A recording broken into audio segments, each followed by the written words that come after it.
Hocam benim OBS'de görünmüyor da ders. Kadir. Evet, 3-4 Efendim? kişinin Ama Teams'te ekleyeyim. OBS'ye, pardon Fatih, Mehmet Fatih 3 kişinin OBS'de olmadığını bilgisi var bende ama kim olduklarını bilmiyordum. Sizleri dün akşam itibariyle tekrar ekledim. Recep, sen ve Yaren galiba üçünüzü ekledim. Sistemdesiniz.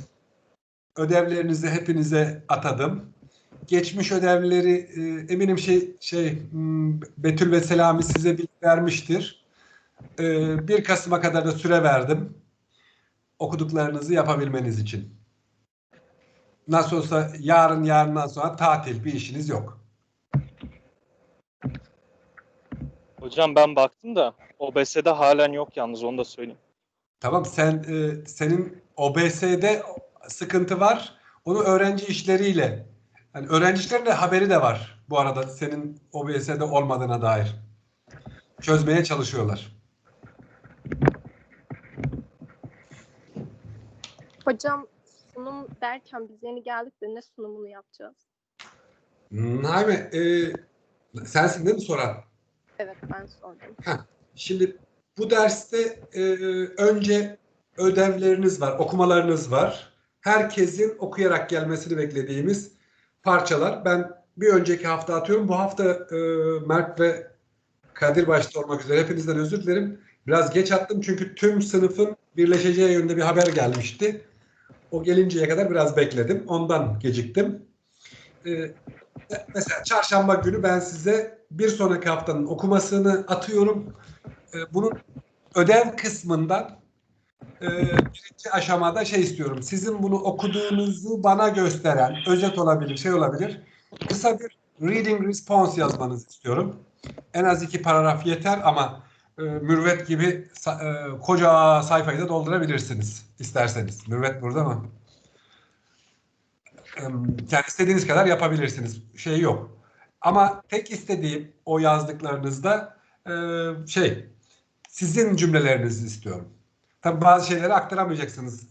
Mecbur aynı kelimeleri kullanacaksınız. Ya da aynı phrase'leri. Orada sorun yok ama siz okuduğunuzda ne anlıyorsunuz? Birinci kısım bu. İkinci kısım dersimizin bu 40 dakikasında da student-led discussion yapacağız. Yani 2 kişi, 3 kişi, 5 kişi ileriye doğru yapacak, konuyu üstlenecek. Onlar istiyorsa bir PowerPoint ya da hiçbir bir şey hazırlamak zorunda değilseniz bize lead-in yapacaklar o günkü konuyu. Yani atıyorum linguistics applied ve applied linguistics geçiyordu ilk paragraflarda bugünkü pasajda yanlış hatırlamıyorsam. Bunun hakkında ister bize bilgi verecekler, isterse bizlerin yani bir şeyler paylaşıp mesela diyebilirler ki size topu atabilirler. Ama burada öğretmencilik oynamayacağız. Hadi sen söyle bakalım Binnaz ya da Çiğdem değil de daha çok yani lead-in yapacak, onunla herkesi konuşturacak etkinlikler yapacağız. Sunu dediğimiz o. Nur, anlaştık mı? Tamam, teşekkür ederim. Ve bu yaptıklarınızı da değerlendirmeye dahil edeceğim. Eğer biz 23 kişi kalsaydık 23 kişiyle sadece birer tane kitap analiz etmelerini isteyecektim final olarak. Onlarla oynaya gidecektik ama 73-75 kişi olunca ne yapacağız? Orada bir güncelleme yapabilirim. Final değiştiriyoruz yani hocam. Yani final için 23 kişiyle iyiydik. Ama 70 kişide benzer bir bakacağız. Yani bana biraz zaman verin o konuda. Başladıysanız da bir incelemeye bir köşede dursun. Olur mu? Tamamdır hocam. Hocam, Evet. bir şey söylemek istiyorum. Geçen haftaki yani ders kayıtlarınızı izlemeye çalıştım ama videolarınız sıkıntılıydı. Yani tam hepsi izlenmedi. Yarısında dondu, yarısı hiç açılmadı mesela. Ben bunun bilgilendirmesini de buradan size söylemek istiyorum. Haberim yoktu. Öyle bir sorundan haberim yok. Yani birkaç arkadaşım da aynı problemi yaşadığı için ben bunu aktarmak istedim size. Yani bu durumdan da haberiniz olsun bence. Binnaz, indirebiliyor musunuz videoları? Yani benim şu anda internetle ilgili bir sıkıntım var. Onu halletmeye çalışıyorum. Yani Şu anda şeyden zaten kendi internetimden katılıyorum ve hani indirmesi de zaten sıkıntı oluyor bende. Ama diğer arkadaşlardan o konuda haberim yok. yani bildiğim kadarıyla film dosyası bilgisayarınızda indirilip oradan seyredilebilir özellikte olduğunu biliyordum. Hocam ben bunu Binnaz gibi yaptım ama ben indirmeden sistem üzerinden izledim ve kesintisizdi. Bende hiçbir sıkıntı olmadı. Şey demek ki evdeki ya da kullandığınız internet sağlayıcının oradan kaynaklanan bir sorun olabilir. Yani o videolarla ilgili yapabileceğim bir şey yok. Binnaz. Evet, language and culture. Mert and Kadir, if you prefer, or if you are ready, let's start and it's your turn. Okay. By the way, did you like what you read today for this week? It was pretty hard. Pretty hard. Yes. It was a bit more intense than the last weeks, I think. Yeah. It was a bit more inclusive on that's like true. linguistics. It was more scientific. There are some linguistic issues or other things which are harder than. Okay. And it clears some really vague topics, I guess, because it says like how much do you change your language and such. Let's not get into that, but it really does clear some things. Okay. As for me, when I read this chapter, this passage, it's really more clearer to understand the role of culture in language. Yeah, That's why it was good for me, but we will see. Okay, Kadir and Mert, it's your turn now. Yep. Okay. Today we're going to talk about language, culture, and social culture in linguistics. First, we have applied linguistics. I think we'll start by giving the definition to linguistics first, so that we know the difference between applied linguistics and linguistics. Linguistics is the study of language in general. Anything about language, the form, the meaning, the sounds, anything about any human language that exists on Earth is study of linguistics. But Yeah. linguistics applied is Okay. Some people like Pennycook and Wilson have agreed that until recently, much of what has happened in applied linguistics is better understood as linguistics applied, a subset of the field of linguistics applied, in which knowledge about language is used to address language-related concerns like language policy decisions and language teaching. From this perspective, we can say that language is considered to be a set of abstract systems whose meanings reside in forms rather than the language itself. And applied linguistics becomes the language use. So, as we said, linguistics studies anything in a language, but applied linguistics is the use of language, how we use this language on a daily basis, how we use our culture in this language, how our language can show our class in the nation, for example. So, Matt, I think this chapter gives us a clue about the difference between applied linguistics and linguistics applied. Yes. Yes. What is this difference? Yeah. Would anyone like to pitch in on that? What the difference between applied linguistics and linguistics applied is? I have one thought. So, linguistics applied is they have a bit of a more conservative, not conservative, traditional view on things, as far as I have noticed. And they say that they just think language is a fixed unit. Yeah. If I'm not mistaken. And yes, sir. Go on, Erkan. Sorry. Yeah. And it's, as I said, a more traditional, and the other one is a more modern view on things. What I understood from applied linguistics is the teaching of language. Mm-hmm. But, yes, rather, yeah. But I couldn't figure out linguistics applied. could you help me to understand it much better? To all of you, not only Kadir and Özgür, Mert, the others as well. Could you help me to understand it? For me, it's a different view. It looks on things different and does things differently. Okay. It's like almost opposite to applied linguistics. Is it the practice of linguistics in the field of language? I don't know about that. Exactly. Can I Please. agree with what Mustafa Please. Hoca said? I think it's just the outcomes, like the results the educators get after they apply their I mean they do the teaching of the language, and what they get out of it is the thing meant by the linguistics applied. This is at least the idea that I got after reading this passage.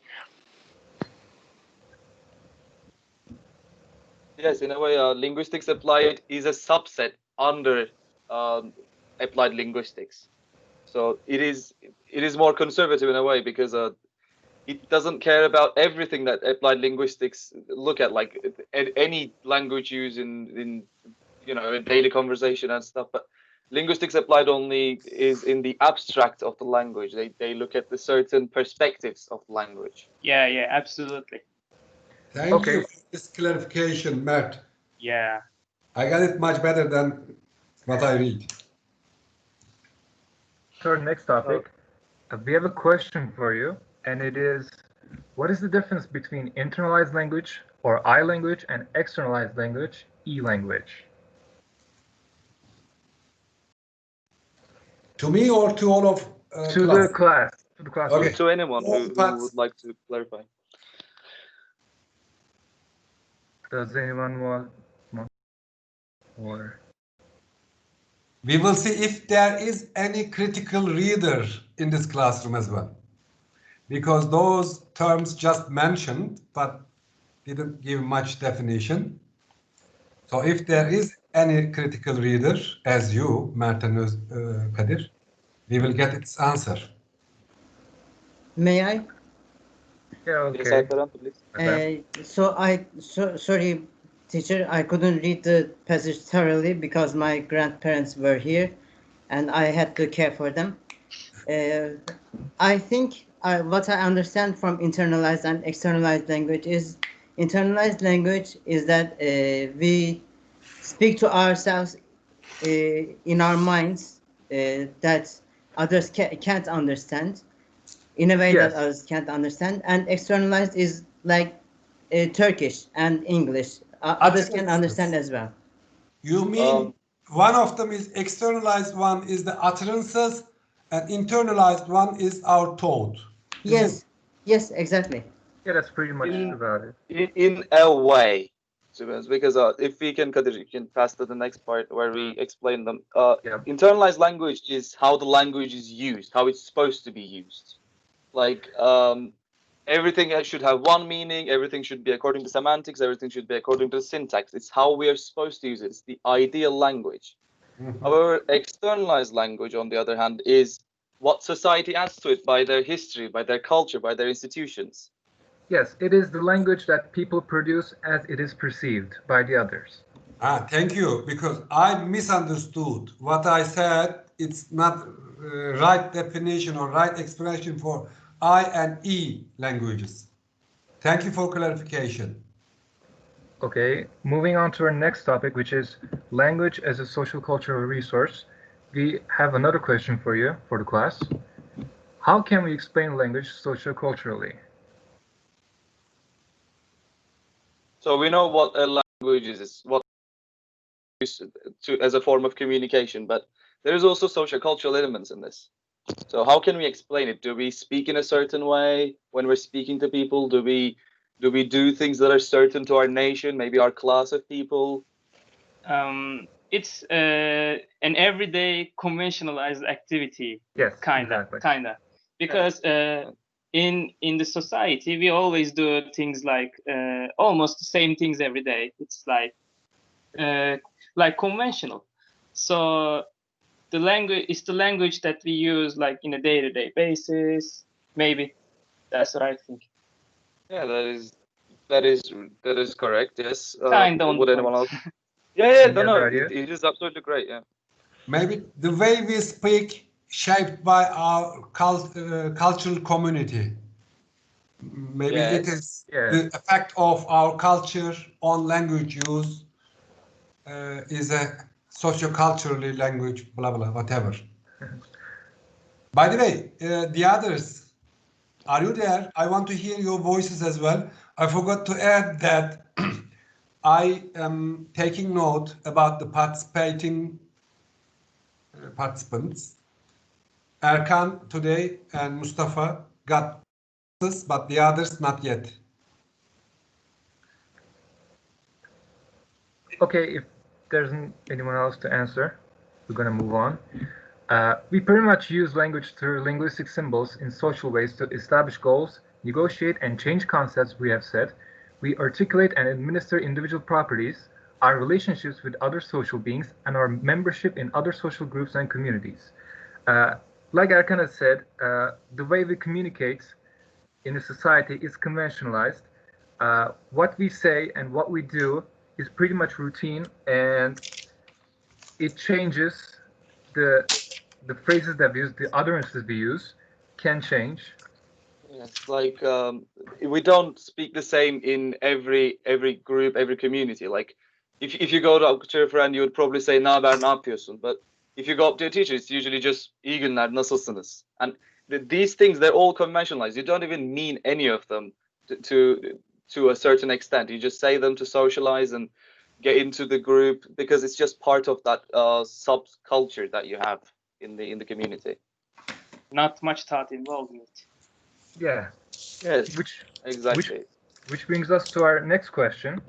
Do we communicate in a specific manner in an average day? Like, think about your average day and how you communicate, and like reach to a conclusion. You can give examples of how we communicate in a specific manner. Of course. So when we talk to our friends, we communicate in a specific manner, specific way. It's not so serious, but if we are speaking to our, for example, our manager, it's more formal. We have to stay more formal. We have to manage our conversation with him, her. Mm-hmm. Yes, exactly. It's a there is a role relationship in our communication. Is there any other relationships other than like role relationships? Do you guys think? Cansu? I think Cansu would like to say something. Oh yes, please, Johnson. Selenay Cansu. I can see Ram raised her hand if Johnson is not saying anything. Okay, someone raised hand, but I couldn't see. Iram, would you like to answer? Before me, it was Lami who raised hand first. Oh, sorry, Lami, would you like to say anything? No, it was an accident. Okay. Okay, sorry about that. Then, Iram? Can I explain myself? Yes, of course. Please. It depends on the people we are talking to or the person. It's called language register. We studied it last year, I guess.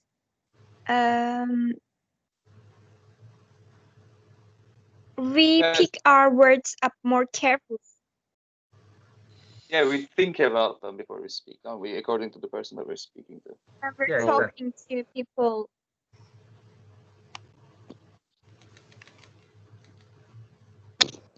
Yes, there's language register, as Iram said. Thank you, Iram. Okay, then we're moving on to our next topic, which is communicative plans. We have another question for you. What are communicative plans, and can you give us an example? something if you guys Okay, don't. please go ahead. Yeah, please go ahead. So communicative plans are how we know what to talk about and how to talk to someone or in some place. So we know how to say something through the communicative plans. That's how we know what to talk about or what to say, I should say. That's all. Yeah, that's pretty much it. Please turn back again. Feride and Irem, Feride and Irem. just join us, your voice. Okay, and so no to need me, to hands raise. all right, okay. So to me, communicative plan is something that we apply when we want to reach our communicative goal. So we start a dialogue, start a conversation only in cases, I mean, usually in cases when we need to get something, like get to our communicative goal, and to reach that we use particular communicative functions like linguistic structures that would take us to there. So maybe this is what is meant by communicative plan. Yes, that's a very good explanation. Thank you for that. Irem, would you like to add anything onto that? I was also accidentally raised my hand, sorry. Okay. That's good. Communication plan. Communicative plans are exactly like Ferda said.